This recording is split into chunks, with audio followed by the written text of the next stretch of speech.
recorded live, but before a studio audience. Hello, folks. Welcome to this week's AEW Dynamite recap. This week's Dynamite took place at the Harris Cherokee Center in Asheville, North Carolina. Start things off with, it was MJF walking through the backstage area, garage area, running into a lot of bald males. Of course, this is Adrian Hawkins, Southern Fried Championship Wrestling's own Adrian Hawkins. Also ran into Christopher Daniels and Tommaso Ciampa. So, yeah. But anyway, yeah, they're building up for Double or Nothing. That's coming up real soon. First match of the night, it was, speaking of Tommaso Ciampa, the Dogs, MJF, or not MJF,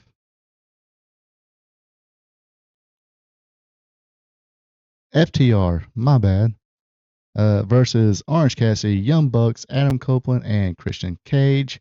Pretty much know how this is going to go. Everybody gets their stuff in. There was a spot where they did where Finley, Ciampa, and FTR was on the four corners, and of course, the Bucks, Cage, and Cassidy did a top rope move as Copeland hit the impaler on Connor. Connor, of course, kicks out at 2. Even though they, had their anyway, a few more spots later, guy gets more shit in. Everybody got their shit in. Then a triple super kick by Adam and the Bucks on poor Connors. Then an orange punch, and then they finally ended it with a Adam Copeland spear. Decent stuff, good action in it. But it's one of those things with, you say this 100 times. It's like, okay, you got the fans, you could end it right there and just move on. But did fans really want that extra little bit? Most time, no. You can kind of tell by the crowd. It's like, oh, okay, this is finished, yay, But it is what it is. Next up, we had a match with Speedball Mike Bailey against this kid Westbrook.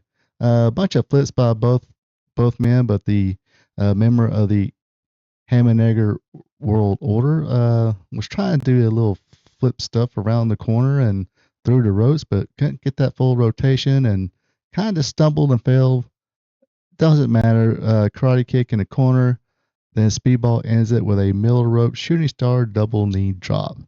This will bring out Kevin Knight.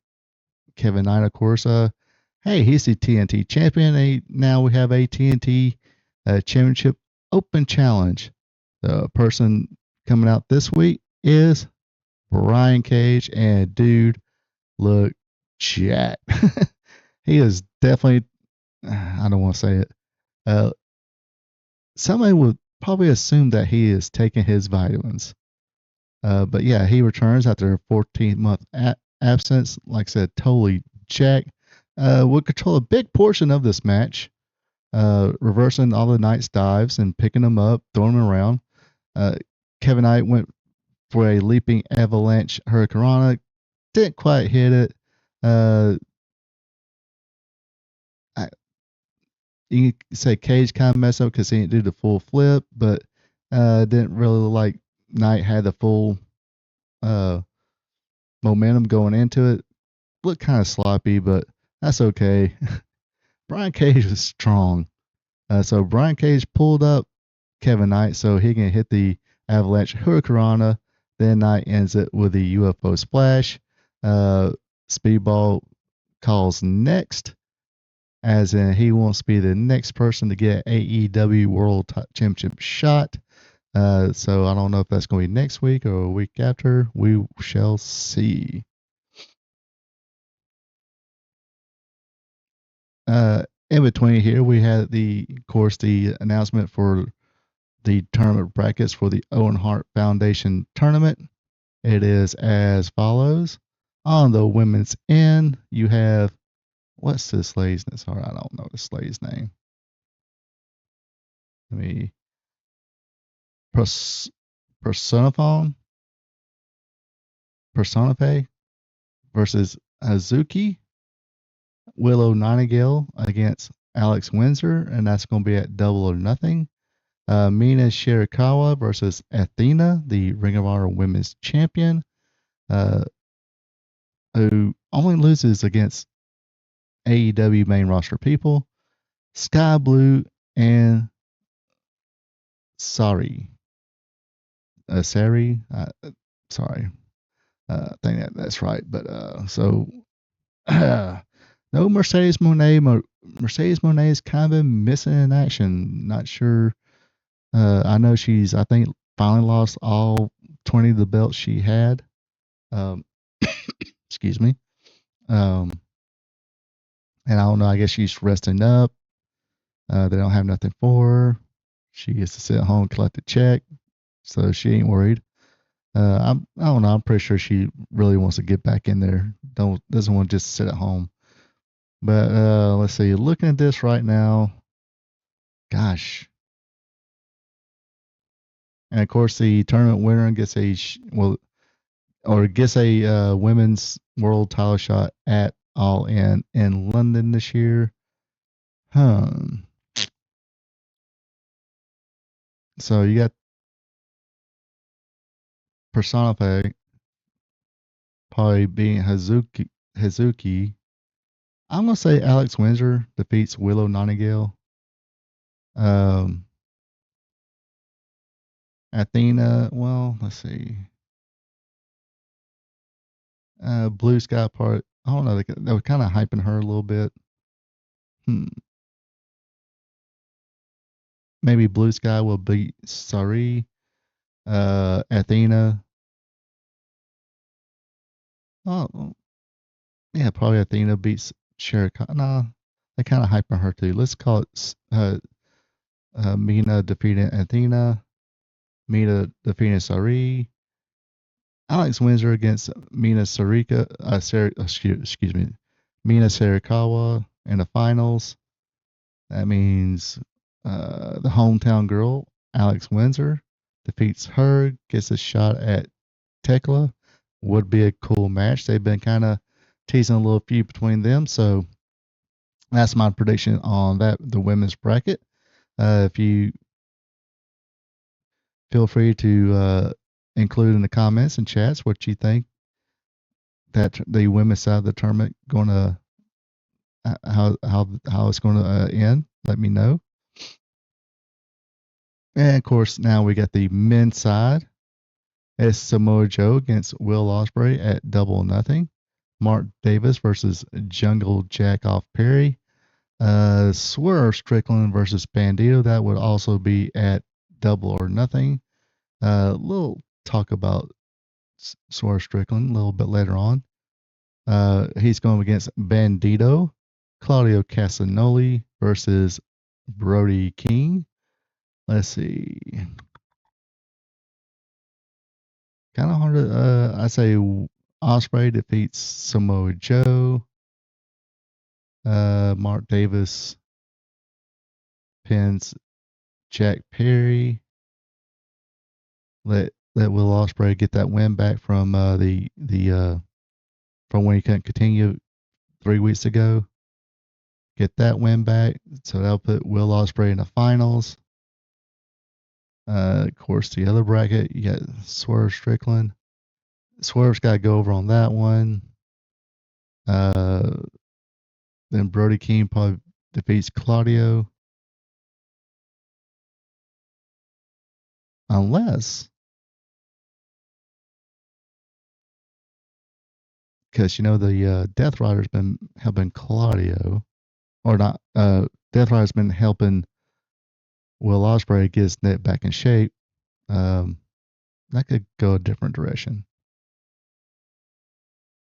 But anyway, let's just go ahead and go with Brody King defeating Claudio.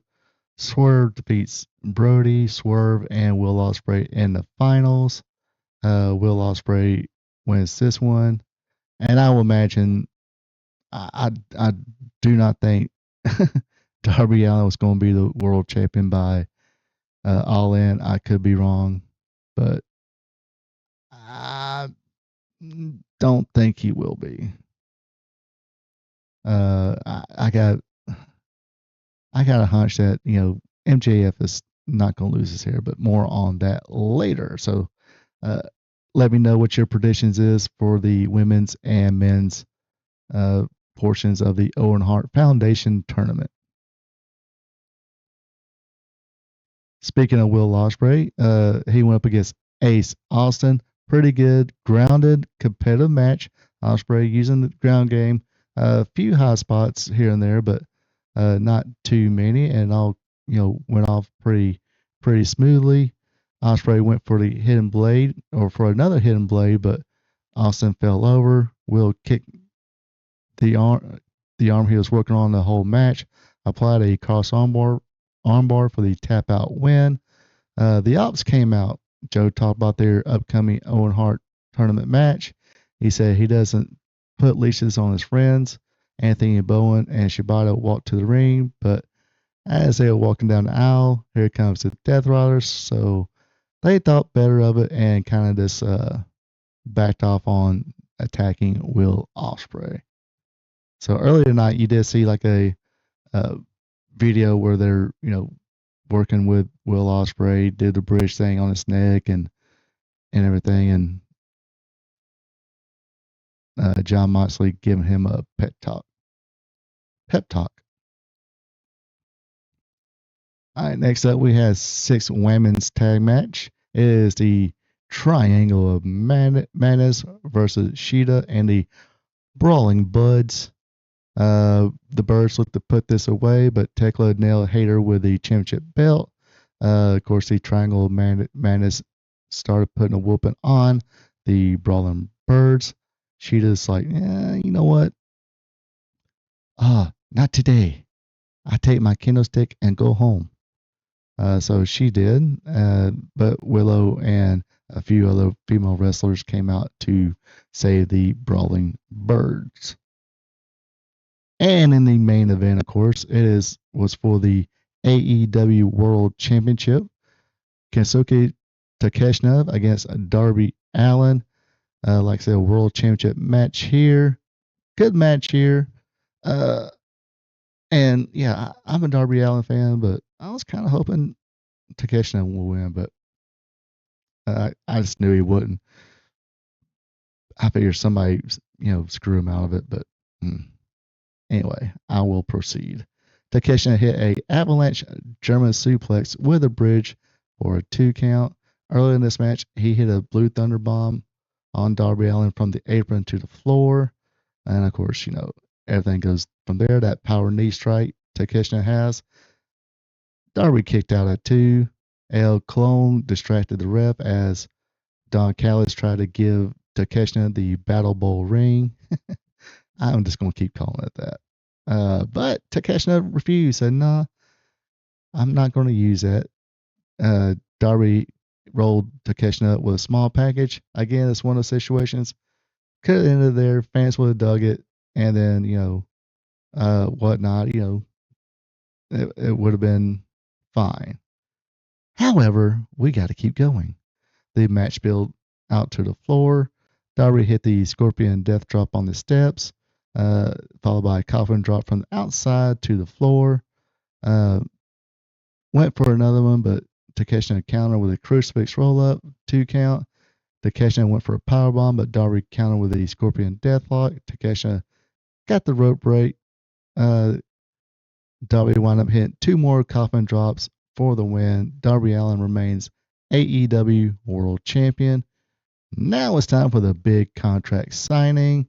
Of course, MJF comes out, stalls, talks about his legacy being the mountaintop, and Darby's just a dime a dozen. Darby's like, look, I don't care about legacy. I live by the moment, buddy. Tells MJF, hey, Max, sign the contract because I want to make you a bald-headed bitch. MJF signs the contract, then attacks Darby, puts a whooping on him until Kevin Knight makes the save before he could hit the tombstone pile driver from the second rope. So